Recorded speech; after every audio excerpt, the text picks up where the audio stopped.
자리에 모이진 않았지만 우리 각자 가정에서 이렇게 영상 예배를 드리기 위해 모인 여러분들을 진심으로 축복합니다. 벌써 8번째 영상 예배로 예배를 드리고 있습니다. 우리가 각자의 자리에서 예배를 드리곤 있지만 영상으로만 찬양을 하고 말씀을 듣고 기도하는 것이 이제 지치고 힘든 시기가 오는 것 같습니다.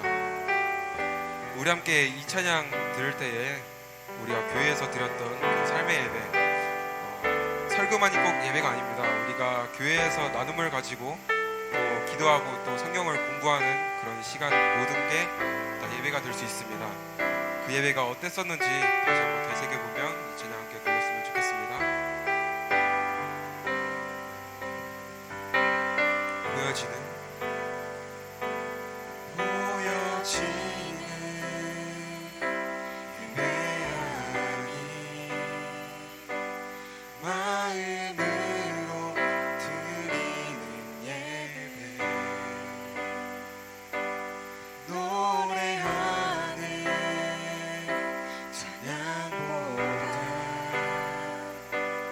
삶으로 고백되는 예배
알게 되리라.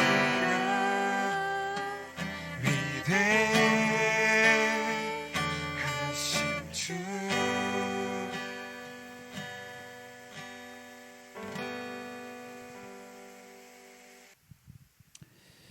네, 다 같이 사도신경으로 우리의 신앙을 고백하도록 하겠습니다.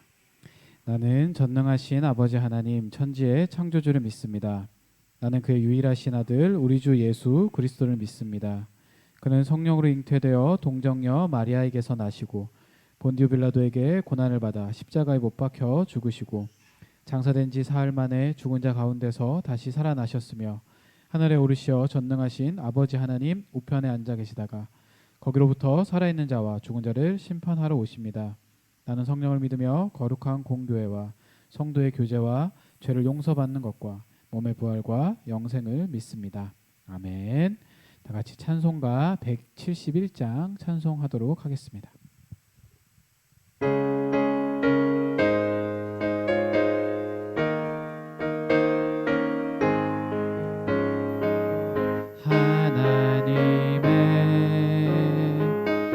독생자 예수 날 위하여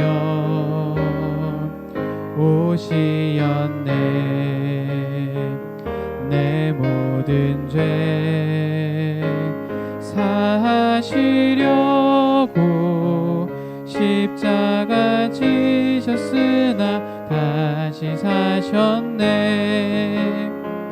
살아계신 주 나의 참된 소망 두려움이 사라지네. 사랑의 주 내 갈 길 인도하니 내 모든 삶의 기쁨 늘 충만하네. 주 안에서 거듭난 우리 기뻐하며 찬양하리. 가슴 속에 넘치는 확신 우리의 가는 길에 소망 넘치네. 살아계신 주 나의 참된 소망 두려움이 사라지네. 사랑의 주 내 갈 길 인도하니 내 모든 삶의 기쁨 늘 충만하네. 선한 싸움 다 마친 후에 우리 주님 배우리라. 사망 권세 다 물리치고 주님이 다스리니 영광 넘치네. 살아계신 주 나의 참된 소망 두려움이 사라지네. 사랑의 주 내 갈 길 인도하니 내 모든 삶의 기쁨 늘 충만하네. 아멘. 오늘 주시는 하나님의 말씀은 열왕기하 말씀입니다. 열왕기하 4장 8절에서 37절까지 말씀입니다.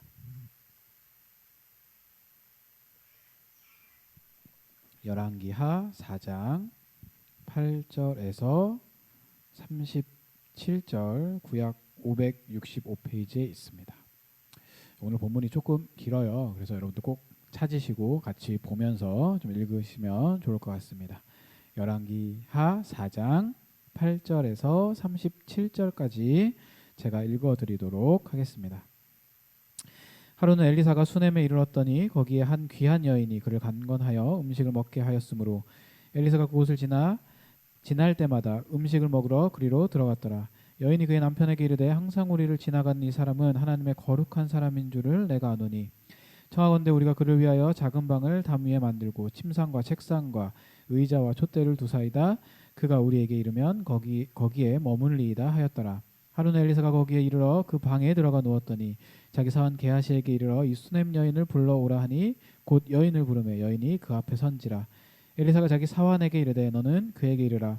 내가 이같이 우리를 위하여 세심한 배려를 하는도다. 내가 너를 위하여 무엇을 하랴 왕에게나 사령관에게 무슨 구할 것이 있느냐 하니 여인이 이르되 나는 내 백성 중에 거주하나이다 하니라. 엘리사가 이르되 그러면 그를 위하여 무엇을 하여야 할까 하니 게하시가 대답하되 참으로 이 여인은 아들이 없고 그 남편은 늙었나이다 하니 이르되 다시 부르라 하여 부르매 여인이 문에 섰니라. 엘리사가 이르되 한 해가 지나 이때쯤에 내가 아들을 안으리라 하니 여인이 이르되 아니로소이다. 내 주 하나님의 사람이여 당신의 계집종을 속이지 마옵소서 하니라. 여인이 과연 잉태하여 한 해가 지나 이때쯤에 엘리사가 여인에게 말한 대로 아들을 낳았더라. 그 아이가 자라매 하루는 추수꾼들에게 나가서 그의 아버지에게 이르렀더니 그의 아버지에게 이르되 내 머리야 하는지라. 그의 아버지가 사환에게 말하여 그의 어머니에게로 데려가라 하매 곧 어머니에게로 데려갔더니 낮까지 어머니의 무릎에 앉아 있다가 죽은지라. 그의 어머니가 올라가서 아들을 하나님의 사람의 침상 위에 두고 문을 닫고 나와 그 남편을 불러 이르되 청하건대 사환 한 명과 나귀 한 마리를 내게로 보내소서. 내가 하나님의 사람에게 달려갔다가 돌아오리이다 하니 그 남편이 이르되 초하루도 아니요 안식일도 아니거늘 그대가 오늘 어찌하여 그에게 나아가고자 하느냐 하는지라. 여인이 이르되 평안을 비나이다 하니라. 이에 나귀의 안장을 지우고 자기 사환에게 이르되 몰고 가라. 내가 말하지 아니하거든 나를 위하여 달려가기를 멈추지 말라 하고 드디어 갈멜산으로 가서 하나님의 사람에게로 나아가니라. 하나님의 사람이 멀리서 그를 보고 자기 사원 게하시에게 이르되 저기 수넴 여인이 있도다. 너는 달려가서 그를 맞아 이르기를 너는 평안하냐 내 남편이 평안하냐 아이가 평안하냐 하라 하였더니 여인이 대답하되 평안하다 하고 산에 이르러 하나님의 사람에게 나아가서 그 발을 아는지라. 게하시가 가까이 와서 그를 물리치고자 하매 하나님의 사람이 이르되 가만두라. 그의 영혼이 괴로워하지만은 여호와께서 내게 숨기시고 이르지 아니하셨도다 하니라. 여인이 이르되 내가 내 주께 아들을 구하더이까 나를 속이지 말라고 내가 말하지 아니하더이까 하니 엘리사가 게하시에게 이르되 내 허리를 묶고 내 지팡이를 손에 들고 가라. 사람을 만나거든 인사하지 말며 사람이 내게 인사할지라도 대답하지 말고 내 지팡이를 그 아이의 얼굴에 놓으라 하는지라. 아이의 어머니가 이르되 여호와께서 살아계심과 당신의 영혼이 살아계심을 두고 맹세하노니 내가 당신을 떠나지 아니하리이다. 엘리사가 이에 일어나 여인을 따라가니라. 게하시가 그들보다 앞서가서 지팡이를 그 아이의 얼굴에 놓았으나 소리도 없고 듣지도 아니하는지라. 돌아와서 엘리사를 맞아 그에게 말하여 아이가 깨지 아니하였나이다 하니라. 엘리사가 집에 들어가 보니 아이가 죽었는데 자기의 침상에 눕혔는지라. 들어가서는 문을 닫으니 두 사람뿐이라. 엘리사가 여호와께 기도하고 아이 위에 올라 엎드려 자기 입을 그의 입에 자기 눈을 그의 눈에 자기 손을 그의 손에 대고 그의 몸에 엎드리니 아이의 살이 차차 따뜻하더라. 엘리사가 내려서 집 안에서 한번 이리저리 다니고 다시 아이 위에 올라 엎드리니 아이가 7번 재채기 하고 눈을 뜨는지라. 엘리사가 게하시를 불러서 수넴 여인을 불러오라 하니 곧 부름에 여인이 들어가니 엘리사가 이르되 내 아들을 데리고 가라 하니라. 여인이 들어가서 엘리사의 발 앞에 땅에 엎드려 절하고 아들을 안고 나가니라. 아멘. 오늘 이수민 권사님 기도 인도하시겠습니다. 기도드리겠습니다. 사랑의 하나님 감사합니다. 저희들에게 늘 하나님의 말씀을 들을 수 있는 마음을 허락하시며 또 이렇게 영상으로 예배 드릴 수 있도록 저희들의 마음을 허락하심을 감사합니다. 세상이 어려운 가운데 있지만 저희들의 마음은 온전히 주님만 향할 수 있도록 저희들의 말씀에 귀 기울일 수 있도록 저희들의 마음을 늘 붙들어 주시며 우리들이 어디에 있든지 간에 예수님의 자녀로서의 삶을 포기하지 않도록 주께서 늘 믿음 허락하여 주시옵소서. 학교에 가지 못합니다. 교회도 오지 못합니다. 하지만 저희들이 모든 것을 포기하는 삶을 살아가는 것이 아니라 그 가운데서도 주께서 저희들의 허락하신 귀한 감사의 제목을 찾을 수 있도록 저희들에게 감사의 기도를 올릴 수 있는 입술을 주께서 허락하여 주시옵소서. 목사님 귀한 말씀 전해 주십니다. 이 말씀 듣고 저희들이 세상에 나가서 저희들의 빛과 소금의 역할을 잘 감당할 수 있는 저희들 될 수 있도록 주께서 붙들어 주시옵소서. 함께 모여 예배할 날을 위해서 기도할 수 있는 저희 청년부 될 수 있도록 주께서 늘 이 입술에 기도의 입술을 허락하여 주시옵소서. 감사합니다. 예수님의 귀하신 이름으로 기도드렸습니다. 아멘. 예, 다 같이 봉헌하도록 하겠습니다.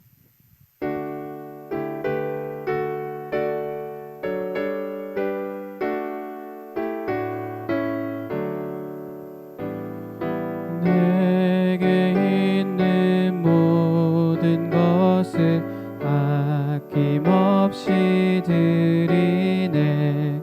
사랑하고 의지하며 주만 따라 살리라. 주께 드리네. 주께 드리네. 사랑하는 그 주 앞에 모두 드리네. 아멘. 드려진 예물을 위해서 기도하도록 하겠습니다. 하나님 감사합니다. 아버지의 은혜로 오늘도 예배하게 하시고 빈손으로 나오지 않고 정성스럽게 주님 앞에 드릴 예물을 준비하여 드리게 하심을 감사드립니다. 청년의 때에 더욱더 주님 앞에 헌신하며 나아가기 원하는 우리 청년들 주님께서 축복하여 주시며 이 예물이 쓰일 때마다 온전히 주님의 사랑과 은혜 안에 거할 수 있도록 인도하여 주시옵소서. 우리가 더욱더 부활신앙으로 주님 앞에 나아가기 원합니다. 나를 위하여 고난당하시고 죽으시고 부활하신 그 주님을 믿고 따름으로 인하여서 우리의 삶이 온전히 주님 앞에 드려질 수 있도록 하나님 인도하여 주시옵소서. 감사드리며 예수님의 이름으로 기도드립니다. 아멘. 예, 반갑습니다. 오늘도 우리가 이렇게 영상으로나마 예배하게 되지만 또 이 시간을 통해서 임재하시는 성령님 경험할 수 있기를 바라고요. 또한 우리가 뭐 언제까지 이렇게 될지 모르지만 힘내서 더욱더 이 상황들을 잘 극복해 나갈 수 있기를 바랍니다. 오늘은 열왕기하 말씀을 읽었어요. 이 말씀을 통해서 이 수넴 여인의 부활 신앙이란 제목으로 주일 설교 말씀 전해드리도록 하겠습니다. 이 거짓말로 이 자기가 죽었다가 다시 살아난다라고 이 주장하는 것은 굉장히 저는 위험한 일이라고 생각을 합니다. 더군다나 이것을 근거로 해서 이 종교 행위를 한다면 과연 얼마나 오래 갈 수 있을까요? 지금까지 우리나라에 수많은 이단들이 생겨났다가 없어졌어요. 근데 잘 보면은 50년 이상을 유지한 종교가 거의 없습니다. 왜냐하면 그 정도 되면 다 죽거든요. 그 이단 그 교주들이. 결국 사람은 죽었다가 다시 살아날 수 없다라는 것이죠. 근데 예수님은 자신이 이 십자가에 달려 죽었다가 다시 살아날 것이라고 분명하게 말씀을 하셨어요. 뭐 정신적으로 문제가 없는 사람이라면 죽었다가 살아난다는 말을 거짓으로 호언장담하지는 저는 않을 거라고 생각을 합니다. 왜냐하면 불을 보듯이 뻔한 이 사기극이기 때문이죠. 근데 그의 추종자들이 뭐 그럴듯한 시나리오를 짠다고 하더라도 그 거짓말은 오래가지 못해요. 결국 그 교주들은 다 죽게 되어 있고요. 사람은 죽을 수밖에 없는 존재입니다. 그런데 이 성경은 예수님께서 죽었다가 살아났다라고 기록을 하고 있어요. 이 성경이 도덕과 정의와 윤리를 기본으로 하고 있는 책이라면 이 거짓말을 만약에 근거로 하는 그 이야기는 절대로 기록하지 않았을 거라고 저는 생각이 됩니다. 성경은 분명히 예수께서 죽었다가 살아나셨다라고 기록을 하고 있고요. 우리가 그것을 직접 보고 있다라는 것이죠. 오늘 읽은 열왕기 이 말씀은 예레미야가 기록했다라고 지금 대부분 알고 있어요. 열왕기를 기록할 당시에 이미 이스라엘의 그 남북 왕조에 대한 역사를 기록했던 그 역대지락, 우리가 알고 있는 역대상, 역대하 말씀이 존재를 하고 있었는데 이 예레미야는 이 포로로 잡혀가는 그 이스라엘 백성들이 하나님의 그 뜻을 깨달을 수 있도록 이스라엘 역사를 다시 한번 기록을 하게 됩니다. 그러니까 왜냐하면 이스라엘이 왜 망했는지를 말하고 싶었기 때문이에요. 그는 이스라엘 백성들이 다윗의 길로 가지 않고 여로보암과 이 아합의 길로 갔기 때문에 망했다라는 그 관점으로 이스라엘의 역사를 바라보고 있는 것이죠. 그래서 이런 기본 지식을 가지고 열왕기서를 읽으면 조금 더 우리가 이해하기가 쉽고 어려운 부분들이 잘 다가올 수 있을 것입니다. 그러니까 이 여로보암과 이 아합의 길은 하나님께 반역하고 우상을 숭배하는 길이었어요. 하나님의 백성이 하나님을 온전히 섬기지 못하고 우상과 섞였다라는 것이죠. 그러니까 예레미야는 이것 때문에 이스라엘이 망했다라고 이야기를 하고 있는 거예요. 그리고 이러한 관점 아래서 하나님께 대적하며 우상을 숭배하는 그 아합에게 심판을 선포하는 그 엘리야의 역할을 기록하고 있죠. 그러니까 엘리야는 이 바알 선지자 450명, 아세라 선지자 400명을 맞아서 그 유명한 그 갈멜산에서 영적인 전투를 벌이게 돼요. 이 전투는 우리가 성경을 통해서 이미 알고 있듯이 엘리야를 통한 하나님의 승리로 끝나게 됩니다. 그런데 그럼에도 불구하고 이 아합과 이세벨의 우상 숭배는 멈추지 않았어요. 계속됩니다. 오히려 엘리야를 죽이려고까지 하죠. 그러니까 엘리야는 이 갈멜산에서 영적 전투를 치르고 승리를 했지만 그 이후에 아합과 이세벨이 자기를 죽이려고 하는 그런 행동들을 보이자 이제 실망하고 도망치게 돼요. 본문에서 그는 지친 모습으로 로뎀나무 아래에 쓰러져 있게 됩니다. 그러니까 하나님께서는 이 쓰러진 엘리야에게 힘을 주셔서 그로 하여금 이 호렙산까지 이르게 하시거든요. 그리고 엘리야는 그 호렙산에서 하나님의 음성을 듣게 돼요. 그러니까 하나님이 엘리야에게 뭐라고 말씀하시냐면 하사엘에게 기름을 부어 아람 왕이 되게 하고 예후에게 기름을 부어 이스라엘 왕이 되게 하고 엘리사에게 기름을 부어 너를 대신할 선지자가 되게 하라 이렇게 말씀을 하십니다. 그래서 이 엘리사가 엘리야의 뒤를 이어서 그 선지자의 사명을 감당하게 되는 거예요. 예언자의 전형이라고 할 수 있는 대선지자 그 엘리야의 뒤를 이었으니 엘리사가 얼마나 어렵고 부담이 되었을 거예요. 굉장히 쉽지 않은 선택이었다고 저는 생각을 합니다. 그렇기 때문에 이 엘리사는 그 사명을 잘 감당하기 위해서 성령이 엘리야에게 임했던 것보다 자신에게 갑절로 임하게 되려고 그렇게 기도를 하는 거예요. 자신의 능력으로는 감당할 수 없으니까. 하나님께서는 이 자신을 대적하는 자들을 심판하시지만 하나님께 돌아오는 자들은 구원하신다라는 것을 이 엘리사의 그 사역들을 통해서 보여주세요. 특별히 그 열왕기하 이 4장에 나오는 엘리사의 그 5가지 이적은 회복하시고 구원하시는 그 하나님의 모습을 굉장히 잘 보여준다라고 우리가 볼 수 있습니다. 열왕기하 이 4장에 나오는 엘리사의 그 이적들이 다음과 같아요. 4장 1절부터 7절에는 선지생도의 아내에게 베푼 이적들이 나오고요. 8절에서 17절은 수넴 여인에게 베푼 이적. 그리고 18절에서 37절은 수넴 여인의 아들에게 베푼 이적. 그리고 38절에서 41절은 국을 해독시키는 이적. 그리고 5번째 42절에서 44절은 보리떡 20개의 이적을 나타내게 됩니다. 그래서 이 가운데에서 오늘은 이 수넴 여인의 부활 신앙을 한번 주제로 좀 생각을 나눠보도록 하겠습니다. 이 수넴 여인의 그 아름다운 보상에 대한 그 보답으로 엘리사 선지자가 그녀가 이 아들을 낳을 것이다라고 예언을 해요. 그리고 엘리사의 예언대로 그녀는 1년 후에 아들을 낳게 됩니다. 그런데 이 선지자의 예언에 따라 얻은 아들이 갑자기 죽게 되는 거예요. 그래서 수넴 여인은 즉시 엘리사 선지자가 있는 갈멜산으로 달려가서 그 자신의 그 비통한 심정을 털어놓게 됩니다.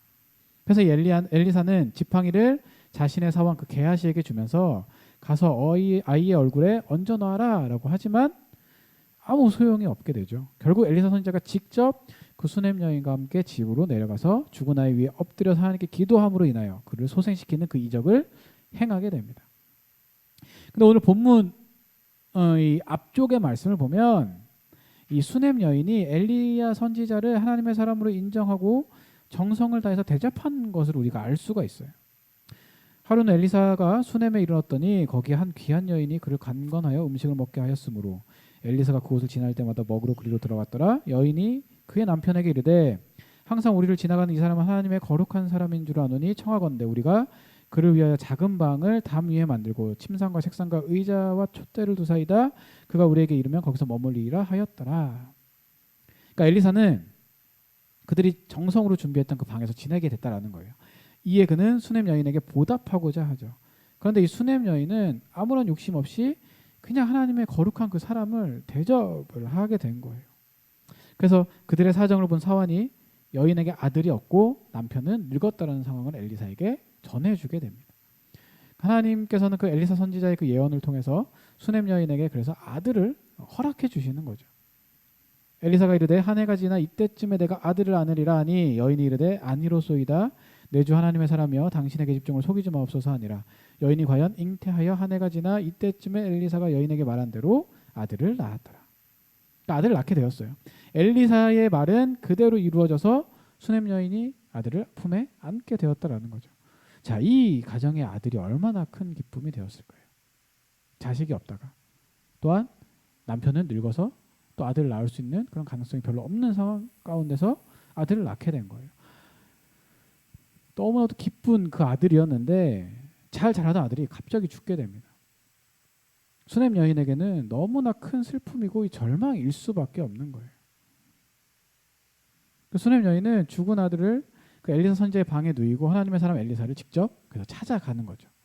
수넴 여인의 마음은 매우 급했을 거예요. 그래서 한시도 쉬지 않고 하나님의 그 사람이 있는 곳으로 달려가게 됩니다. 자, 인간이 가장 무서워하는 게 있다면 저는 죽음이라고 생각을 해요. 이 죽음이라는 것이 사람들이 굉장히 힘들어하고 어려워하기 때문에 가장 사랑하는 사람 또한 하나님이 보내주신 기쁨이었던 그 아들이 자신의 품에서 숨을 거두게 되었다. 그러니까 이 슬픔을 이겨낼 수 있는 어머니는 저는 거의 없을 거라고 생각을 합니다. 그런데 이 수넴 여인은 이 아이가 자신의 힘으로 낳은 아이가 아니라는 것을 알고 있었어요. 그래서 아들이 죽게 되자 그를 엘리사의 방에 있는 그 침상에 누이게 되는 거예요. 그리고 문을 닫은 후에 곧장 엘리사를 찾아갑니다. 그녀는 하나님께서 보내신 그 아이를 살릴 방법이 오직 하나님께만 있다라는 것을 이미 알고 있었다라는 거죠. 그 아이를 주신 이도 하나님이시고 살리실 이도 하나님이시다라는 그 확신이 그 마음 가운데 있었다라는 거예요. 엘리사를 보고 발을 안고 그의 슬픔을 쏟아놓을 때 어머니의 마음이 얼마나 괴로웠을까요? 엘리사는 그녀의 슬픔을 보고 사원 게하시를 먼저 보내게 됩니다. 그래서 그 아이를 먼저 살리려고 했어요. 그런데 이 어머니는 엘리사가 게하시를 보내는데도 엘리사의 발을 놓지 않았어요. 30절에 이렇게 얘기합니다. 아이의 어머니가 이르되 여호와께서 살아계심과 당신의 영혼이 살아계심을 두고 맹세하노니 내가 당신을 떠나지 아니하리이다. 엘리사가 이에 일어나 여인을 따라가니라. 그러니까 이 수넴 여인의 이 갈급함은 엘리사를 통해 임하시는 하나님이 아니면 해결할 수가 없었다라는 것이죠.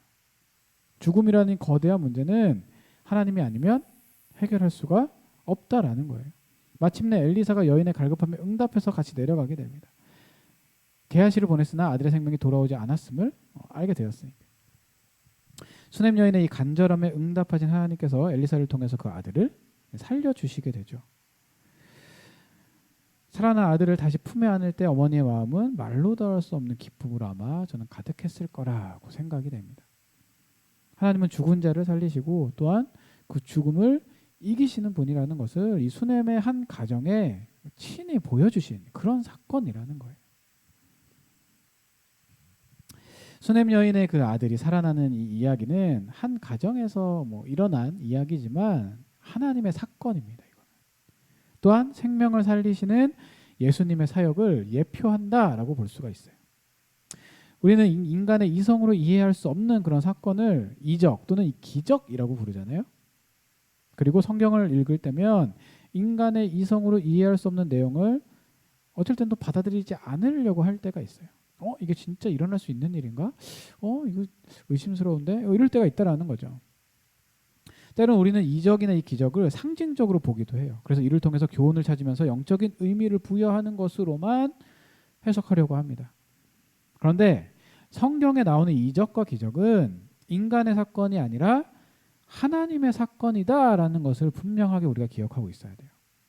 하나님의 사건이다. 그러니까 이 사람의 능력으로 행한 사건이 아니라 하나님의 능력으로 행하신 사건이라 이거라는 거죠. 인간의 지식으로 알 수 있고 이성으로 이해해야 믿을 수 있는 하나님이라면 하나님은 이미 하나님일 수 없으신 거예요. 인간의 한계 속에 있는 하나님이 어떻게 하나님이 되실 수 있을까요? 신이 될 수 없죠. 우리는 오늘 이 본문의 말씀에 나타난 이 사건이 하나님의 사건이라는 것을 분명하게 기억하셔야 됩니다. 우리는 크신 하나님, 인간의 한계를 뛰어넘으시는 하나님, 전지전능하신 그 하나님을 분명하게 고백하고 인정해야 되는 거죠. 그리고 하나님께서 우리의 심령과 삶의 자리에 임재하셔서 역사하신다는 것을 직접 체험하셔야 돼요. 하나님을 믿으며 하나님께서 행하신 그 하나님의 사건을 직접 바라볼 수 있어야 한다라는 겁니다. 수넴 여인은 이것이 하나님의 일이다라는 것을 알고 있었다라는 거예요. 그래서 죽은 아들을 포기하고 그의 장례식을 준비한 것이 아니라 당장의 엘리사를 찾아가서 하나님의 그 능력을 보여주시기를, 하나님의 긍휼을 베풀어 주시기를 구했다라는 거죠. 오늘 이 시대에 하나님의 나라를 위해 필요한 사람은 누구일까요? 저는 뭐 여러 사람이 있을 수 있겠지만 저는 하나님의 살아계심을 고백하면서 살아가는 사람이라고 생각합니다. 하나님의 사람들은 인간이 하나님을 반역하고 우상을 숭배함으로 하나님의 심판을 받게 되었지만 심판으로 모든 것이 끝나는 것은 아니다. 하나님은 회복시키시고 구원하시는 하나님이시다라는 것을 선언해야 된다라는 거예요. 하나님께서는 이것을 예수 그리스도의 죽으심과 부활을 통해서 우리에게 친히 보여주셨다라는 겁니다. 이것을 우리가 기억해야 돼요. 우리는 예수 그리스도의 부활을 통해서 인간을 향한 하나님의 구원하심을 바라보게 됩니다. 하나님의 은혜를 경험하는 거죠. 하나님의 사랑을 우리가 깨닫게 되는 거예요. 나를 구원해 주시려고 예수님 자기 아들을 보내주셨어요. 그거 어떻게 이해할 수 없는 사랑이죠, 이건. 그렇기 때문에 이 부활 신앙을 갖고 사는 믿음의 사람들은 이 삶의 자리에서 살리시고 구원하시는 그 하나님을 경험하면서 증거해야 되는 거예요. 물론 내가 먼저 만나는 게 중요하고요. 내 믿음이 성장하는 거 중요해요. 근데 그렇게 하나님을 경험하고 만나고 믿음이 성장했다면 증거하는 삶을 살아야 됩니다. 나만 믿고 끝나는 게 아니에요. 선포해야죠. 증거해야 돼요. 어떻게 증거할까요? 삶을 살아감으로 인해서. 내 삶을 주변의 사람들이 바라보면서 예수님을 만나야 되는 거예요. 아, 저 사람이 하나님의 사람이기 때문에 저렇게 살아가는구나. 아무리 우리가 예수 믿으세요 한다고 사람들이 믿는 거 쉽지 않아요. 우리가 삶으로 살아낼 때 저절로 따라오게 돼 있죠. 우리가 그 예수님 닮은 삶을 살아갈 수 있도록 노력을 해야 된다라는 겁니다. 이게 굉장히 저는 중요하다라고 생각해요. 우리가 이 청년의 때를 살아가면서 물론 바쁘고 힘들어요. 내가 지금 무엇을 해야 되나, 무엇을 먹고 살아야 되나, 공부해야 되나, 돈을 벌어야 되나, 내 미래 어떻게 해야 되지, 고민이 많은 힘든 시기이지만 우리가 그리스도인이기 때문에 포기하지 않아야 될 중요한 진리가 있단 말입니다. 그것을 우리가 생각을 한다면 우리가 삶을 통해서 보여줄 수 있어야 돼요. 그게 우리가 해야 될 일이라는 겁니다. 그래서 우리 큰기쁨교회 모든 청년들이 이 부활의 계절에 이 부활 신앙의 능력으로 우리 주님의 부활을 증거하는 믿음의 사람들이 될 수 있기를 바랍니다. 증거할 수 있어야 돼요. 보여주어야 됩니다. 우리의 삶을 통해서. 그러니까 우리가 왜 이 코로나가 바이러스가 발생하고 왜 우리가 모여서 예배를 드리지 않을까요? 보여주는 거예요. 우리는 모여서 예배해야 되지만 공공을 위해서, 다른 사람들을 위해서 우리가 이것을 참고 온라인으로 지금 예배를 하고 있다. 우리가 예배를 포기하는 게 아니에요. 각자의 삶의 자리에서 최선을 다해서 살아가고 지금 예배하고 있는 겁니다. 이것을 통해서 우리가 나타낼 수 있어야 되는 거예요. 그 부활 신앙을 우리가 가짐으로 인해서 우리가 증거하고 삶으로 나타내고 그로 인해서 예수님 닮은 삶을 살아가는 우리 큰기쁨교회 청년들이 될 수 있기를 간절히 소원합니다. 다 같이 찬양하도록 하겠습니다.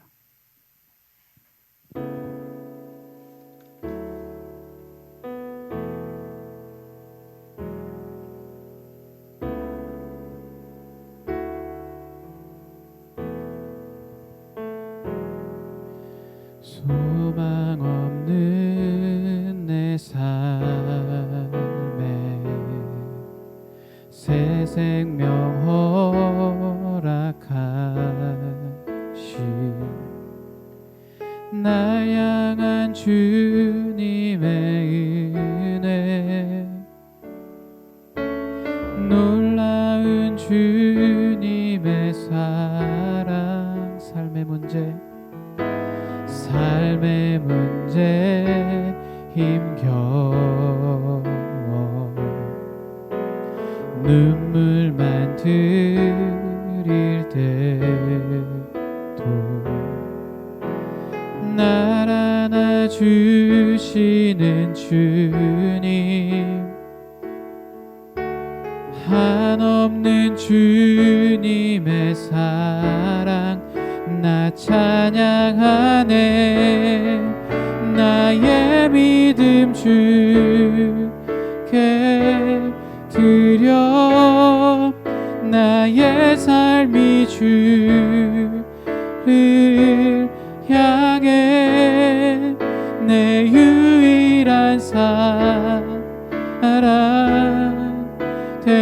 대신 주께 내 삶 드리리 나의 믿음 주께 드려 나의 삶이 주를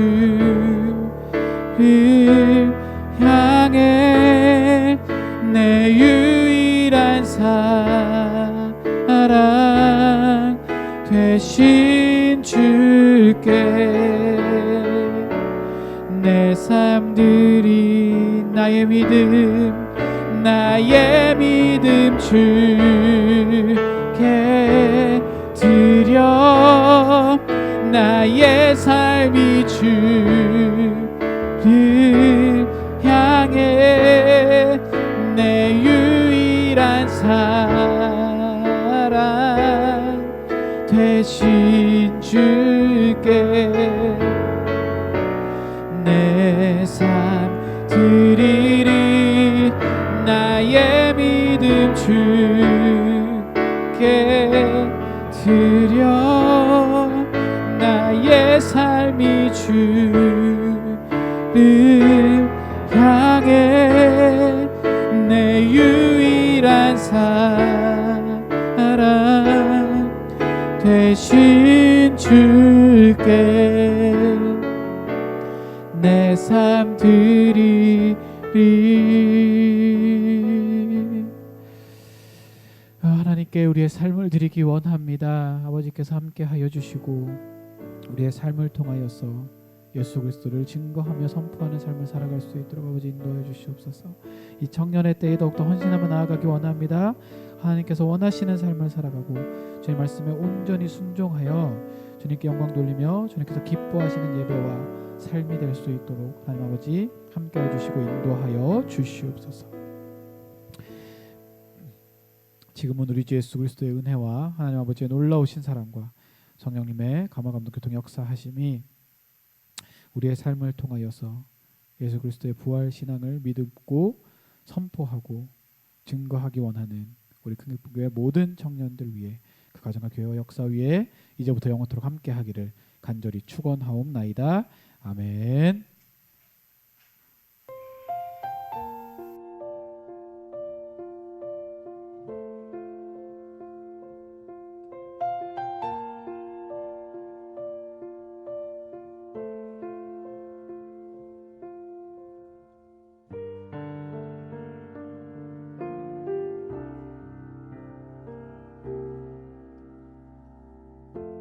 삶의 작은 일에도 그 마음을 알기 원하네. 그 길, 그 좁은 길로 가기 원해. 나의 작음을 알고 그분의 크심을 알며 소망, 그 깊은 길로 가기 원하네.